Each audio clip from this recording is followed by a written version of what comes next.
It is crunch time for members of a bipartisan committee working on a border security deal. Congressional staffers say Monday is the latest the group can finalize legislation without having to pass a short-term spending bill to avoid another government shutdown.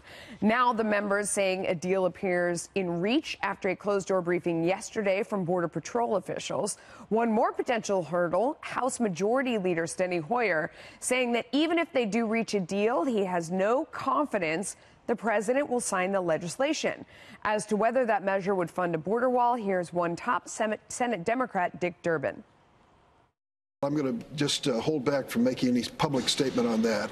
Let me say that the issues of border security are being discussed honestly and openly, that there is an effort in this conference committee to reach a bipartisan agreement. I think people of goodwill can do that. And here's acting White House Chief of Staff Mick Mulvaney on Hannity last night on the president's commitment to build a border wall.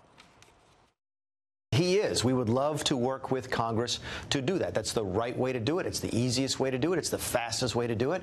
But if Congress won't participate and won't go along, we'll figure out a way to do it with executive authority. And let's be clear about this, legal executive authority. This is not a circumstance of the president overstepping his bounds. Mulvaney also announcing that he's invited a group of bipartisan lawmakers to Camp David this weekend for what's being called, quote, an honest get-together to reestablish connections of both sides of the aisle. Lisa, I'm going to start with you because I am feeling hopeful that this little gaggle of politicians that have gotten together to get something done, left to their own devices, as Nancy Pelosi said, could actually get this done.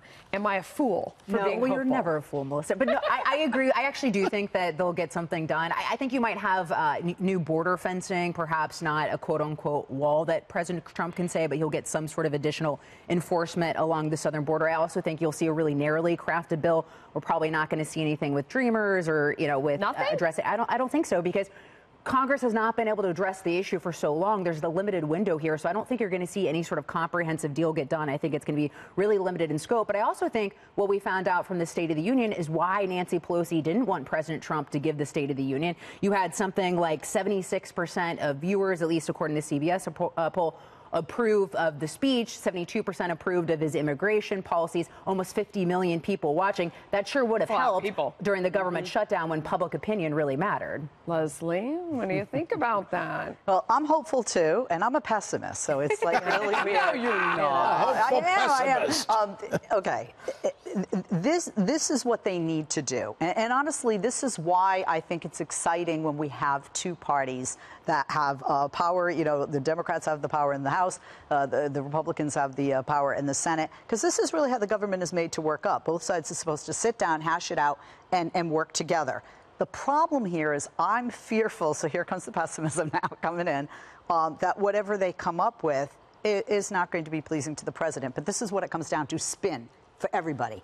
If the Republicans can spin it to their constituents, if the Democrats can spin it to their constituents, and if the Republicans can spin it to the president and everybody gets their word and what they want, has already said that he is continuing to, and I would imagine, take money that he would be given. I don't have to imagine. He says he's also going to use that to restore some of what's already up. That would mean that technically is a barrier or a wall being used for that money. So Republicans can own it, the president can own it, and Democrats can protect themselves by saying, well, we helped put that up, so we already agreed about it. We have some news coming out right now that is very appropriate to this conversation we're having right now. Fox is confirming that Appropriations Chairman Senator Richard Shelby told reporters he had a meeting with President Trump. It went well, and Shelby expects a deal over the weekend or by Monday. So it sounds like that knocks out Leslie's pessimism over there, that what they're talking about, the president is going to put the kibosh on. I hope it knocks out what Mick Mulvaney said. I've known him for years and I respect him, but there is no